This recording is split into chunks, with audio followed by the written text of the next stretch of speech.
We locked that toy that scared us in a closet.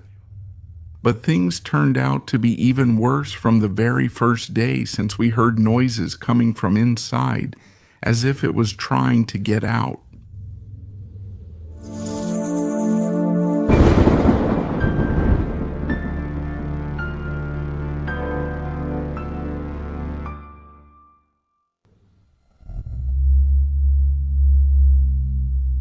Good evening, community. Thank you for being here, for letting us into your devices with a new dose of paranormal stories, tales that will leave you thinking and will stay with you long after you finish this episode. Today's stories, especially the second one, are very intense and deal with topics that are quite sensitive, the kind that you can't even say the word, and that involve a person trying to end their own. Let's take them very seriously. And even though you already know this, I want to take the opportunity to remind all the people out there who are depressed, who feel alone, that you are not. You are part of this community, of this family, and whatever comes, we go through it together. You can always count on us. So it's time to dive into today's dark stories. But I want to send a hug to the people who have shared their stories tonight, and to all of you as well. A hug that goes beyond this microphone. Turn off the light and listen. Relatos de la Noche is about to begin.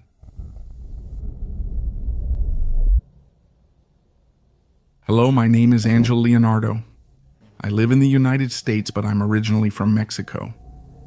I just started listening to your podcast, and even though I've always been skeptical about these topics, I have remembered certain experiences I went through that I never found a way to explain.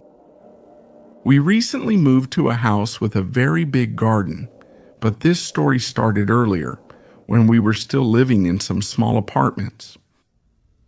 My mom has always been very superstitious, even more so since years ago when she took ayahuasca, a drink that, according to her, allowed her to see her past life. Since then, her faith in the spiritual intensified. My dad, on the other hand, is the complete opposite, skeptical, closed off, and he doesn't like to talk about these things. Once an aunt gave my mom a decorative elf. It was small, with a smiling face, dark green clothes, and a pointy little hat. My mom told my sisters and me to treat it like another family member. At that moment, we laughed, but we agreed without any problem and put it on a shelf in the dining room. At first, everything stayed normal. The elf was just there, like any other decoration. But little by little, as crazy as it sounds, strange things started happening to us. One day, my two sisters and I were home alone. The youngest, who was 5 years old at the time, went to the bathroom. Suddenly, I realized she had been gone for nearly an hour. I approached, worried, and just as I knocked on the door, I heard her laughing. "Hey, is everything okay?" I asked. The laughter suddenly stopped, and my little sister calmly replied to me, "Yes, Angel, it's just that it makes me laugh a lot." "Who?" I asked her. "My new friend," she said without thinking. That chilled me. I asked her to let me in, and when she did, she ran out laughing like nothing happened. I checked the bathroom thoroughly, but I didn't find anything out of place. That night, I told my mom everything when she got home. She said not to worry and would handle it. I thought that would be the end of it, but it wasn't. Over time, small but unsettling things started to happen. Objects would disappear, then show up in impossible places. My keys, charger, my wallet. We all thought it was just carelessness until it started to become a constant thing. My older sister stopped sleeping alone. She felt like someone was watching her at night. We'd catch the little one talking to herself around the house, suddenly saying things like, "My friend told me you don't get along with her." One day I woke up, I felt that something was wrong. When I looked for my glasses on the nightstand, I realized they were broken, split in two, as if someone had intentionally broken them. That's when I said enough. My mom didn't ignore it. She admitted the goblin might be responsible. That same night, I put it in a wooden box along with salt, holy water, and some prayers that a lady had taught me. We locked it in a closet, but it got worse.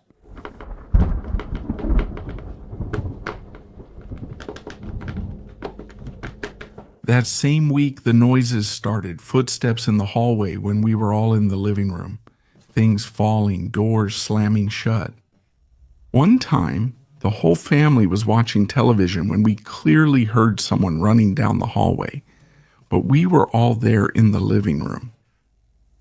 My little sister stopped talking about her friend, but she started having nightmares where she would cry in her sleep and say, don't take me, please." One night, while my dad was sleeping, he was always the most skeptical. He woke up screaming because someone had whispered in his ear. It was the first time he admitted that something was very wrong. We didn't know what else to do until a neighbor recommended that we get rid of the goblin for good by burying it far from the house in loose soil and saying goodbye to it respectfully. We did it. We didn't know if it would work, and since then everything started to calm down. However, moving to the new house, the first night something I already knew came back. That same feeling. This time, it was because I heard a kind of mocking laugh that I first heard in the distance.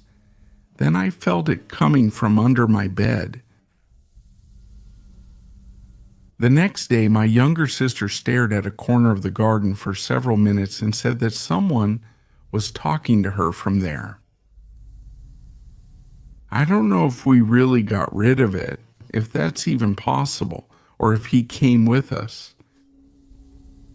That's the story. So, thank you for listening to it.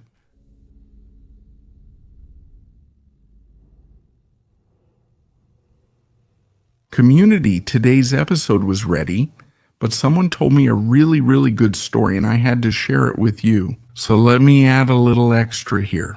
And sorry if the storm gets in the way. Remember, we're not recording from a studio, but from a house, and there's a pretty strong storm here in Mexico City. But let's get to this story. Hello, community. I want to share a story someone recently told me. A get-together with friends went on for a long time, so my partner, another friend, and I decided to take a ride-share service to get home safely. The driver was very kind to us, and we had the chance to talk with him in depth about what brought him to Tijuana, since he had a particular accent. He said he was from Guatemala and came here for a better life. He was about to start a business and decided to work a few hours as a driver at night to cover expenses. The conversation continued. The question now is whether he has experienced anything unusual during his trips. This is what he told us, no doubt, one of the most impactful stories I've ever been told. I've always been very sensitive about certain things. Since childhood, I've sensed presences and occasionally seen people who are gone. I'm not sure if I'm making myself clear. A few months ago, I was asked to do a similar job at 1 a.m. in a neighborhood between Rosarito and Santa Fe. If you know the area, you'll know that many of those streets are still dirt roads and you have to be very careful not to damage the car. I dropped off the passenger, and on the way back, I was driving very carefully, since not only was the ground very rough, but it was also very dark and deserted. All of a sudden, I felt that sensation in my body. I never know how to explain it, but it's very uncomfortable. I felt an evil presence. I didn't want to look too closely, but inevitably, I turned to my right, and about 3 meters from here to there was a woman with something like a black cloak that reached the floor, very dirty, especially near her feet. She was almost with her back to me, half turned. I wanted to speed up the car, but it just stopped moving. It was on, but it wouldn't respond. The woman started to turn around slowly, and even though I was paralyzed with fear, I couldn't look away. I saw she held a lit candle. I couldn't describe how terrified I was to see her face. I just knew I didn't want to. His foot was pressed all the way down on the accelerator. I noticed she had very long hair, and when she turned toward me, in her other hand she was holding a bone, a very long bone. As soon as I saw it, the car reacted and I got out of there as fast as I could. I'm just grateful. If I had ever seen her face, I think I would have gone crazy. If I had done it, I think I would have gone crazy.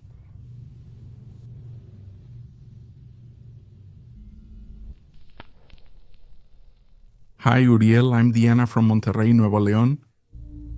For years, I've been listening to the stories that have been shared in this great community.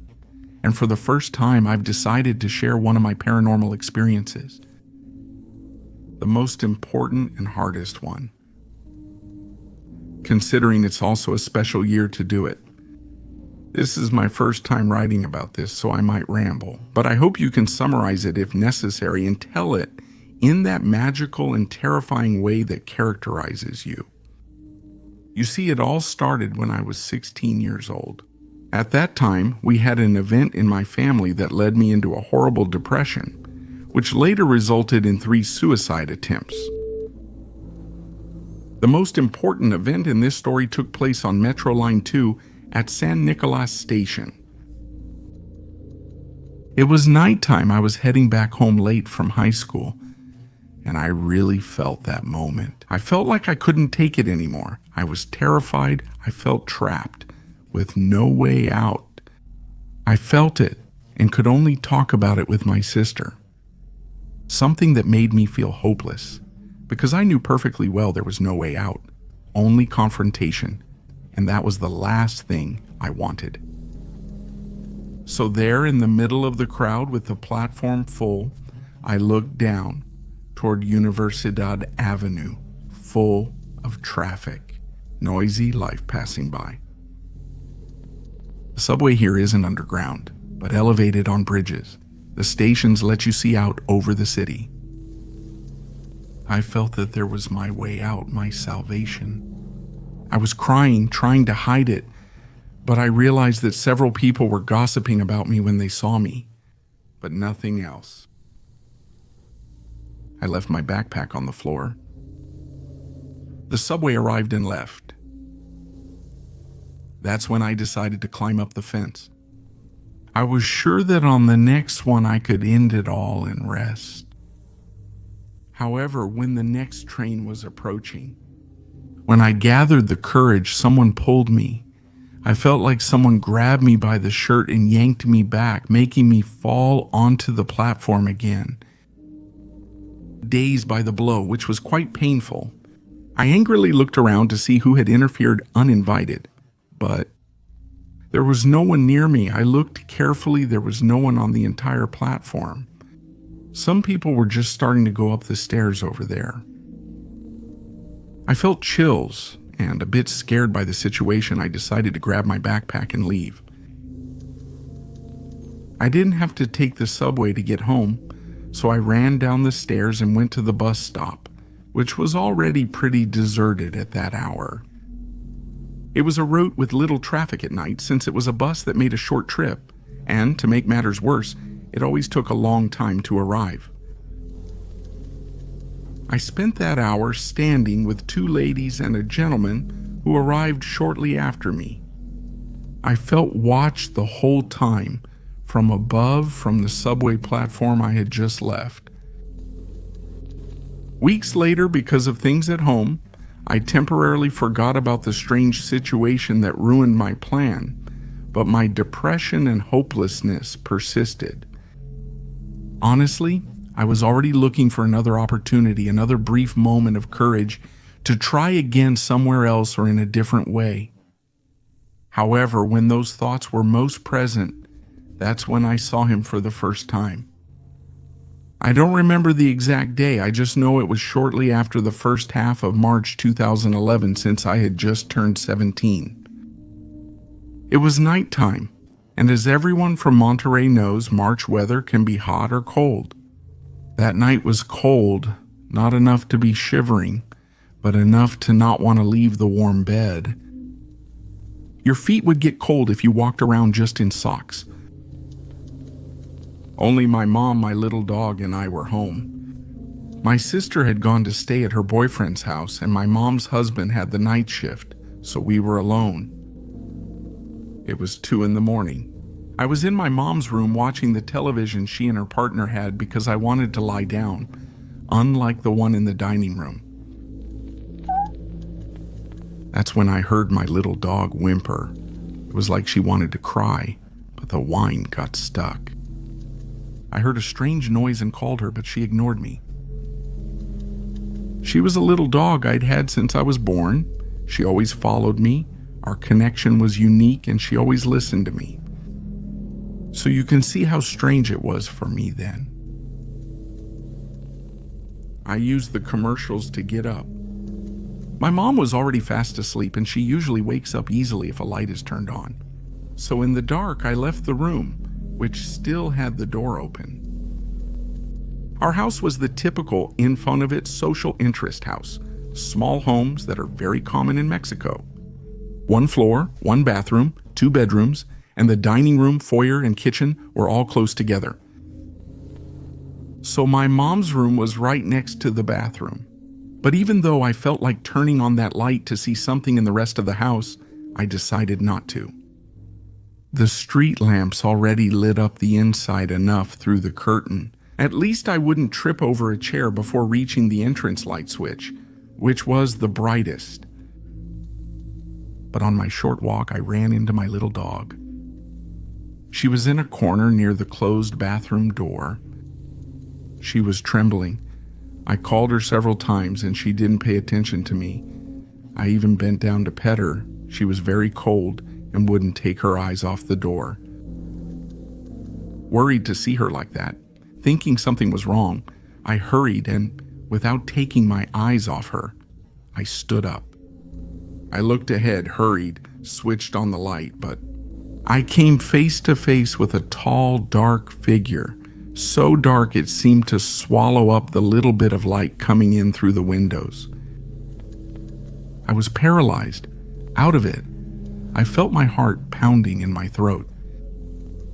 I didn't want to look up to try to see its face if it even had one, so I just squeezed my eyes shut and held my breath, as if that would help me.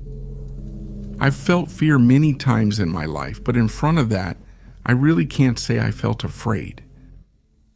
It was more of a strong shock. I wouldn't really know how to explain it.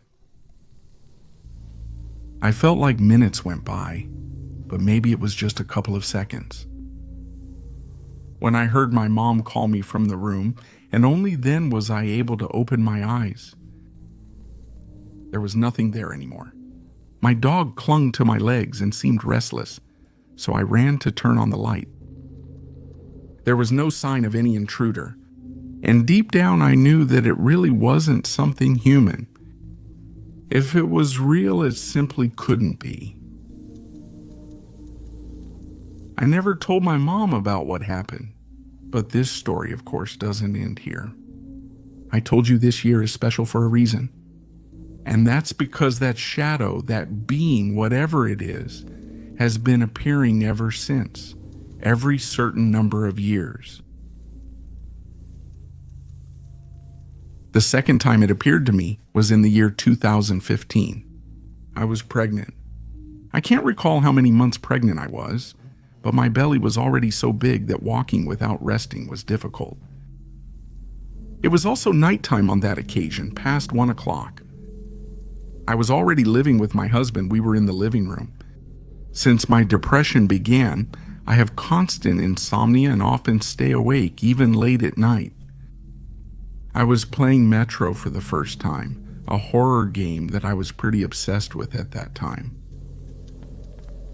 My husband was sleeping right behind me on a large couch, while I was on a single chair in front of the television, actually pretty close to it, just how I like to play.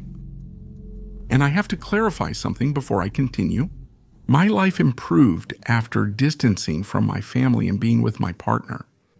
I was still experiencing ups and downs. My depression and anxiety were sometimes worse, I think, because of the pregnancy. And yes, although my husband never knew, during that time I once again had thoughts of suicide. There were days when I could easily distract myself with video games, but sometimes, even then, I couldn't stop feeling miserable, wishing to end it all, even wanting to throw myself onto the train tracks that run right in front of the house.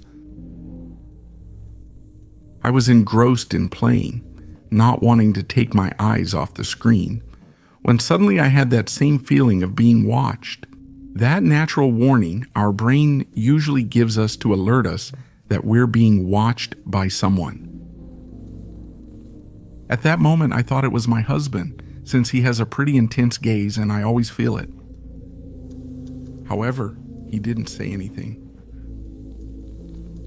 Out of the corner of my eye, I tried to look at him and found him standing straight up, pressed against the back of my chair, waiting patiently.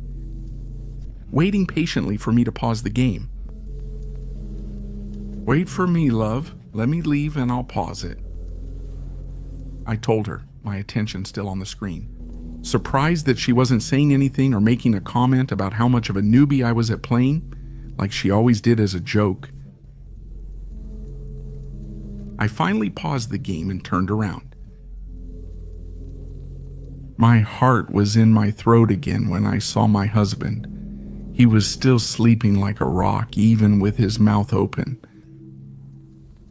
But I knew there was someone standing right next to me just a moment ago. Since I had moved in with my husband, nothing strange had happened until that moment, and the familiar feeling told me so. Somehow, I knew it was that dark being I had seen when I was 17.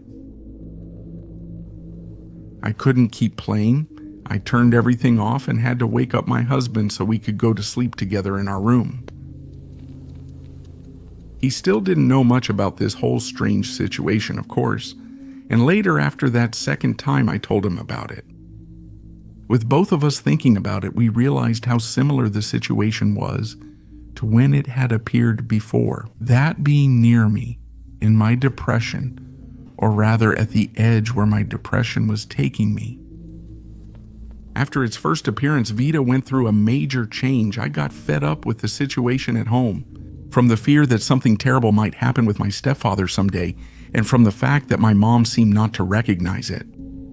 So right after the first time I saw that being, I gathered my courage and faced the situation. Being thrown out of my house, but freed from what had become nothing but a hell for me. On the second occasion, while I went through my second big change, the birth of my daughter, and with that, the cold realization of the cruelty of the people who were supposed to protect me and didn't, finally accepting my reality, and the fact that this shouldn't overshadow the joy of having my baby.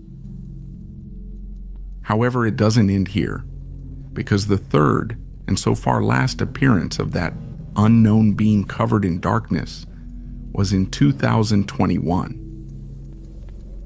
When my daughter was 5, it was a tough time due to COVID, though fortunately, neither my husband, my daughter, nor I caught it, although he didn't stop working at any point during the pandemic. I guess we also have to be thankful for his good health and physical condition. People were already getting vaccinated then. I remember on my turn, my husband worked nights, so it was just my daughter and me at home. We were in the living room. She slept while I watched television. It was very hot, and in Monterey, we don't need it to be June to feel like we're burning up with summer coming. However, the vaccine gave me a strong reaction and caused a fever that really made me feel like I was dying. I had 3 blankets on top of me and I still couldn't stop shivering. At times, I lost consciousness. Honestly, I didn't even have the energy to move after I started getting worse. I didn't want to call my husband. The last time I checked the time, it was 2 in the morning and he wasn't allowed to leave the store. Everything was closed and alarmed then. Besides, I would only worry him. I didn't wake my daughter. Why frighten her? I remember how at one point the television flickered. It was like there was a brief blackout, less than a second long. But when the room lit up again with the light from the television, I saw him standing behind me, just as still and silent. I knew he was watching me. I knew I just had to turn my head, look up to see his face, but I couldn't. I didn't dare, and next to me there was only darkness, like a solid body, black in color, a faceless mannequin by my side. I was already very weak and I couldn't speak. I couldn't feel anything else. Suddenly I couldn't even hear the television. I just closed my eyes and I fell asleep. When I woke up, I was drenched in cold sweat, but I wasn't shaking anymore. I felt terrible, but the fever finally seemed to have gone down enough for me to get up, to take the blankets off of me. My daughter was still fast asleep, and the television remote, strangely, was far from me, on the shelf next to the television, as if someone had put it there. This year my daughter turns 10. It's exactly 5. Again, the last time we saw him. Maybe he'll come soon, maybe next year? We'll have to see, but something inside me tells me that I'm going to see him before June 2026, the date when my daughter will turn 11. I've looked for information about this kind of beings, but the most I've found is about shadow people, and everything everyone says about them is bad. But that confuses me because I think that this being that attached itself to me that time at the subway station, or that came to me somehow, isn't here to harm me. And I've already explained the reasons. I don't have anyone to share this story with without them telling me it's bad, that it's something that's here to steal my energy and so on. So I hope the community can offer some comment or explanation about what that being could be that only appears when I'm at the limit in my life. I don't know how to explain it. I don't even believe in any religion.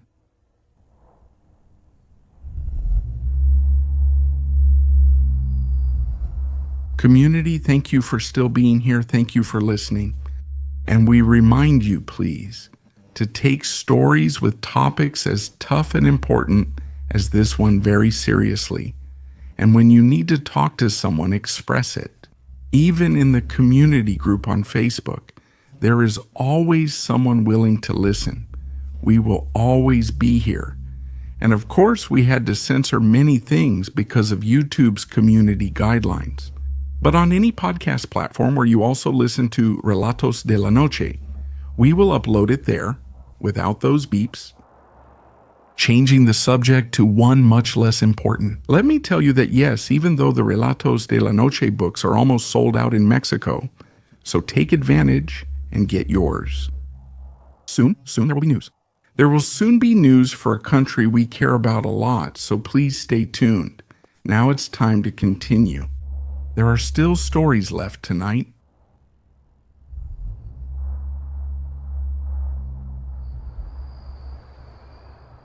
Hi Uriel, I've been meaning to share this story with the community. I won't mention my city's name since we don't know exactly what happened to us. That evil that took over our family, I can only say it happened in a magical little town in the state of Jalisco. It all started in mid-October last year. There was a heated argument between my uncles, my mom's younger sister and older brother. Overnight, Aunt Lupita decided to go live with a guy she met. He was older and had a family, which he left to be with her. My Uncle Gabriel was very angry because he didn't think it was right. He said it wasn't fair and that she should come back home. In a fit of anger, he decided to go to a witch doctor, one of those who do cleansings and jobs like love binding, separations, and things like that. He never told us exactly what he asked for or what they did. He runs a business employing my brother and mom. One day my mom told me that when she arrived at work, it smelled really bad, like sulfur and decay. She checked the house, and under the altar, where they have some saints, she found some black candles wrapped in aluminum foil that were causing that smell. That day they argued because my mom didn't think it was right for her to be doing that without really knowing what it involved. In my family, we don't believe in that witchcraft stuff, so my uncle came to his senses and threw them away. He just said that it seemed easy to do because people assured him it would work and that his sister would come back home. Anyway, he threw them away. We forgot about the whole thing. Within days, my uncle became sick, lost about 10 kilos, and was constantly tired as his health quickly declined. Since he was feeling bad, my mom asked him to stay at our house for a few days, and he agreed, but every day he was worse. He had a very, very strange look in his eyes.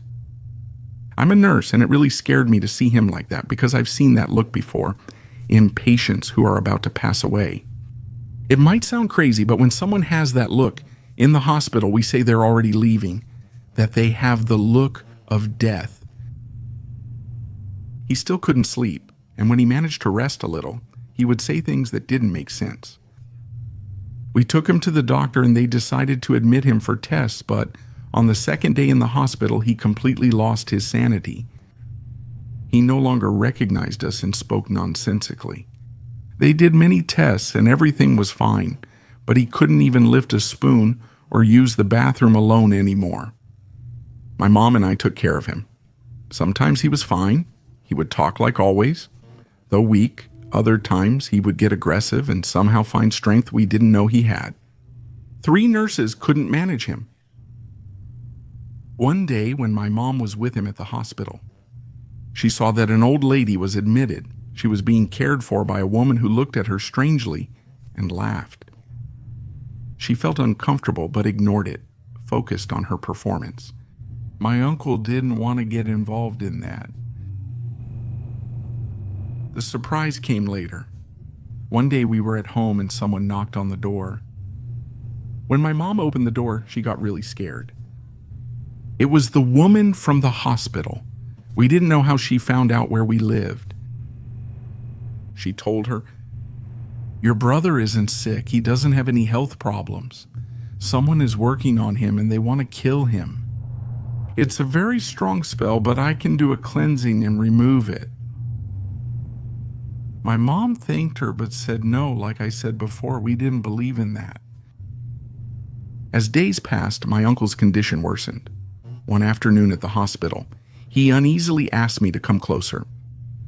He confessed to me that the devil visited him every day, that a devil would visit him and laugh at him. He said no one would believe him because they'd think he was still hallucinating. He also mentioned a girl with many eyes on her face who would approach and touch him, making him feel as if she was getting under his skin. I called my mom and asked her to bring a priest. I thought maybe it would calm him down. Not even 15 minutes had passed when a priest came in. He walked straight toward the patient's curtains, the one in front of my uncle. I followed him to talk to him, to ask for help for us, but when I pulled back the curtain, there was no one there. It terrified me. I saw him come in and there was no way he could have left without me noticing, because I was afraid that the hallucinations were now happening to me too. I told my mom and she said she had already talked to the priest from the neighborhood church, that he would come as soon as he could because he had several masses.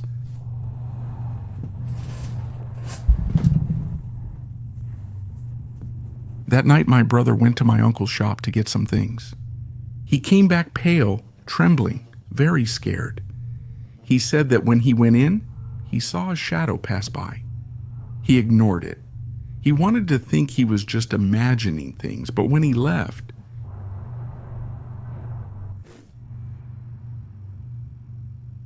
a very deep man's voice, like something out of a horror movie, shouted at him from inside. He turned around and says that what he saw took his breath away. It was a hooded figure with its face covered. At first, he thought it was floating, but gradually he saw in the darkness that it stood atop a pile. Rats and cockroaches that kept moving and formed a horrifying demonic mass. That's the only way he could describe it. He doesn't know how he managed to run out, but he got home in a panic. If I hadn't seen how he was, how shaken he was, I wouldn't have believed what he said he saw that night. Then, we began to believe what the woman at the hospital had told us. The ladies who took care of other patients at the hospital, they told us that during the early morning, twice they saw a little girl who approached my uncle, a girl that no one knew where she came from or where she went when they went to look for her. We prayed with him every day, and it seemed like that calmed him down. He was hospitalized for nearly a month undergoing tests, but no one knew his illness. On December 12th, the day of the Virgin of Guadalupe, the doctors asked us to come in and say goodbye. They told us he wouldn't make it through the night. So, my dad quickly arrived with the neighborhood priest to give him the last rites on the way. He told us everything. The priest spent quite a while with him and then told us he's not going to die. That illness that was killing him is going to go away. Nothing is more powerful than God. You must have faith and never let evil make you doubt, not even for a moment. That same night, my Aunt Lupita arrived, the one responsible for everything. She told my mom she'd stay to care for him and needed to ask his forgiveness. She also confessed to her that the man she was with had a protector who strongly believes in witchcraft. They said they sent the evil back to my uncle, which is why he ended up that way, but everything had already been stopped. And that's how it was. A few days later, my uncle got better. He no longer had that look or those fits of madness. He was himself again. They discharged him. He was very thin, but fine. He told his sister that he forgave her, that it was her life and she could live it however she wanted. Today I can tell you, community, that my uncle is fine. We believe it was our faith that saved him. We believe that God is stronger than any witchcraft. But we also learned that you shouldn't play with those things. If you don't have knowledge, don't get involved. Don't even get close, because evil exists and it's capable of terrible things. Things you couldn't even imagine.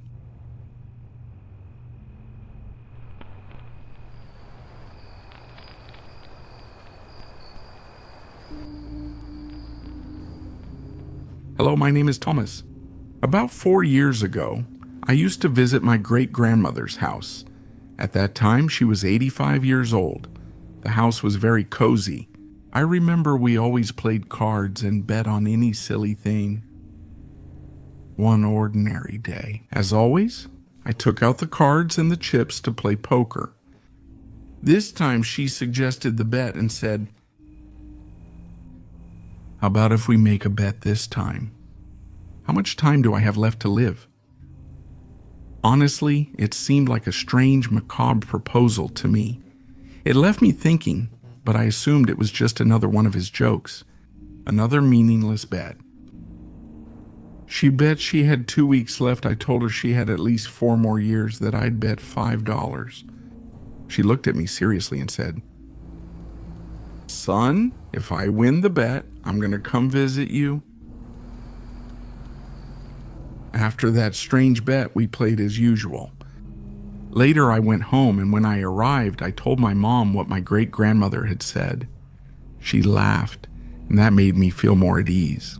I thought she was just joking, and that everyone else would see it that way too. But a week after that night, my great-grandmother was diagnosed with cancer. A cancer that had been silently spreading through her body for a long time. By the second week, she passed away. That night when I received the news, I felt something very strange in my room. A kind of fog that was invisible, but you could feel it, that made everything look blurry to me. Among so many things that happened that day, the visit from family and friends, the exhaustion, the sadness. The truth is, I had completely forgotten about the bet we had made. I just had trouble sleeping. At around 2 in the morning, in a darkness so deep that I couldn't make out anything around me, I heard someone come into my room.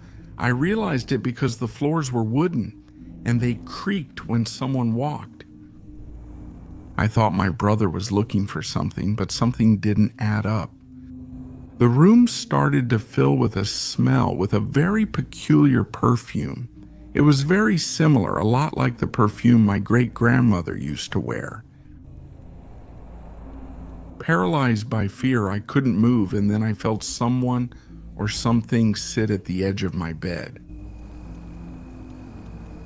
As soon as I felt that weight, a strange sensation ran through my body, and it got worse when that something started to whisper a song that my great-grandmother used to sing. Go to sleep, child. Go to sleep now. The devil is coming, and he will eat you. I don't know how much time passed. For me, it was a lot, until I felt him get up from the bed. I heard the footsteps again, the creaking of the floor, but now he was moving away, farther and farther away. I couldn't see anything. The darkness was total, but I could feel it. I felt a presence. I felt like something was watching me. I felt it as if someone was staring at me just inches away from me. I couldn't move. After a while, the footsteps came back, this time moving away down the hallway. Little by little, that feeling of distress disappeared, and the atmosphere started to calm down. Everything ended when the room finally felt normal, when I no longer felt that heaviness, that invisible fog that filled everything. But just then I heard the front door slam shut, as if someone had forcefully slammed it. That slam woke up my mom. She went to check and then immediately came in to ask me if I had heard that. I had just come in. I didn't know what to say. I just told him that I hadn't gotten up. But yes, that the door had been heard. That I thought that someone had gone out. I didn't expect him to believe me, honestly. I don't know what he thought about it. So far, this story is very strangely put together, and the way it played out is odd. I hadn't told anyone about it,